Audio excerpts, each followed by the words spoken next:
तूनी के माता पिता का बहुत दिन पहले ही स्वर्गवास हो गया था। तूना और तूनी बेहद बच्चे थे, बहुत छोटे थे। उसके बाद तुम अपने माता पिता को खोने के बाद तूनी एक दिन अपने भाई से बोलती है, भैया भैया हमारे माता पिता तो अब इस दुनिया में नहीं है, सभी के माता पिता हैं और हमारे नहीं है। हम लोगों का आप कौन देखभाल करेगा? हम लोगों को कौन खाना ला करके खिलाएगा? भैया हम लोग कैसे अब जिंदा रहेंगे?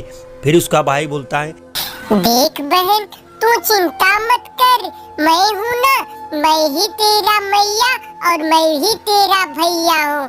माता पिता नहीं है तो क्या हुआ, लेकिन माता पिता की तुझको कभी कोई कमी नहीं होने दूंगा। मैं तेरी हर ख्वाहिश को पूरी करूंगा। तू जो कहे मैं भले ही आधा पेट खाऊंगा, लेकिन मैं बहन तुझको पूरा पेट खिलाऊंगा। ये मत समझना हम भगवान अगर हम लोगों की किस्मत में यही लिखे थे तो हम लोगों को जो लिखा है उसको तो झेलना ही पड़ेगा। लेकिन बहन हम ऐसे नहीं रहेंगे, क्योंकि बहन गरीब होना, गरीब के घर पैदा होना बुरा नहीं होता, लेकिन गरीब रह के ही मर जाना सबसे बड़ी बुराई होती है। उसके बाद तूना एक दुकान खोलता है और दुकान से अपना जो भी आमदनी होता है ये लोग बड़े आराम से और चैनो सुकून से खाते पीते और रहते थे। जब तूना दुकान पर चला जाता है तो इसकी बहन तूनी अकेले घर पर रह जाती है। घर पर रह जाती है और उसके बाद वहाँ एक कौवा आता है, उसके घर को 4 चक्कर लगाता है। तूनी को देख करके वो मोहित हो जाता है और उसको अपना जीवन साथी बनाना चाहता है। उसके कुछ दिन के बाद ऐसे करते करते कौवा एक दिन तूनी के पास जाता है और तूनी से बोलता है, तूनी मैं तुमसे बहुत प्यार करता हूँ, मैं तुमको अपनी दुल्हन बनाना चाहता हूँ, मैं तुमसे शादी करना चाहता हूँ। तूनी जरा सोचो, तुम इतनी गरीब हो और मैं इतना अमीर हूँ, मेरे घर गाड़ी घोड़ा बंगला हर चीज है, तुम्हारे पास क्या है? तुम्हारा भाई एक ठेले पर फल बेचता है, बस 2 पैसा कमाता है और सारा तुम लोग खा जाते हो।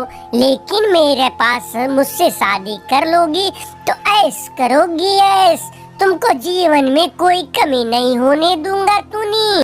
फिर तूनी उसकी बातों में आ जाती है और सोचती है, चलो ये कौवा तो ठीक ही बोल रहे हैं, क्योंकि मैं बचपन से इतनी गरीब हूँ, ना ही मैं कभी अच्छे अच्छे कपड़े पहन पाई और ना ही मैं अच्छा अच्छा खाना खा पाई, ना ही मेरा घूमने फिरने का कोई शौक पूरा हुआ।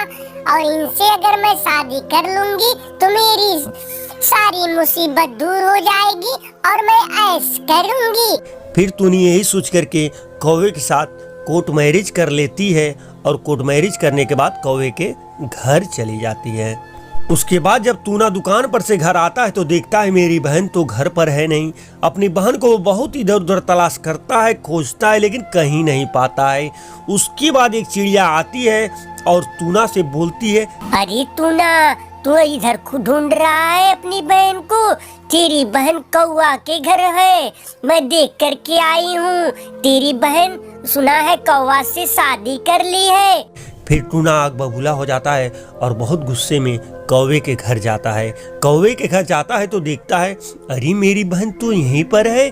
फिर टूना बोलता है, अरे बहन तुमने ये क्या कर लिया? अरे मेरे प्यार में लाड प्यार में क्या कमी रह गई थी जो तुमने ऐसा काम कर लिया? चल बहन घर चल। फिर उसकी बहन बोलती है, अरे नहीं भैया मैं अब घर नहीं जाऊंगी, मैं इनसे शादी कर ली हूँ, यही हमारे पति है, मैं इन्हीं के साथ अब पूरा जीवन यापन करूंगी। भैया अगर आपके पास रहती तो गरीबी में जीवन जीते जीते और गरीब रह के ही मर जाती, लेकिन आप मेरा तो इतने अमीर घर में शादी भी नहीं कर पाते, क्योंकि जुग जमाना बहुत खराब है।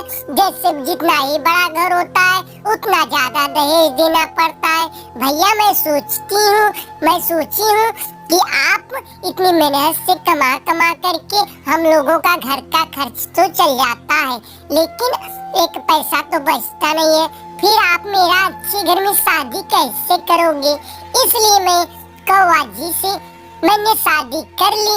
भैया मैं इन्हीं के साथ में रहूंगी और आप घर जाइए और आप भी शादी कर लीजिए, एक भाभी लाइए, फिर आपकी टेंशन खत्म हो जाएगी। उसका भाई बोलता है, बहन तुमने जो किया है ये अच्छा नहीं किया है।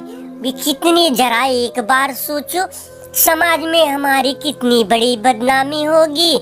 मैं लोगों को कैसे मुंह दिखाऊंगा? मेरा तो घर से निकलना ही मुश्किल हो जाएगा।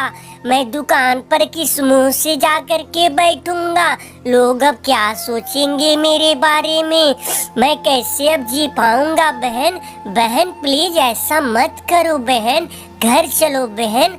फिर उसकी बहन जान नहीं जाती है, बोलती है, नहीं नहीं मैं नहीं जाऊंगी, मैं गरीबी से तंग आ गई हूँ, अब मैं ऐशो आराम की जिंदगी जीना चाहती हूँ। फिर बेचारा टूनी बड़ी मायूस होकर के और मुंह लटका के अपने घर चल लेता है। तो दोस्तों वीडियो कैसा लगा कमेंट बॉक्स में जरूर बताएगा। वीडियो अच्छा लगा तो एक लाइक जरूर करिएगा। अगर इसी प्रकार का आगे वीडियो देखना पसंद करते हैं तो मेरे चैनल को सब्सक्राइब और बेल आइकन घंटी जरूर दबा दीजिएगा, आपकी बहुत मेहरबानी होगी। तो दोस्तों मिलते हैं अगले वीडियो में, तब तक के लिए जय हिंद, जय भारत, वंदे मातरम।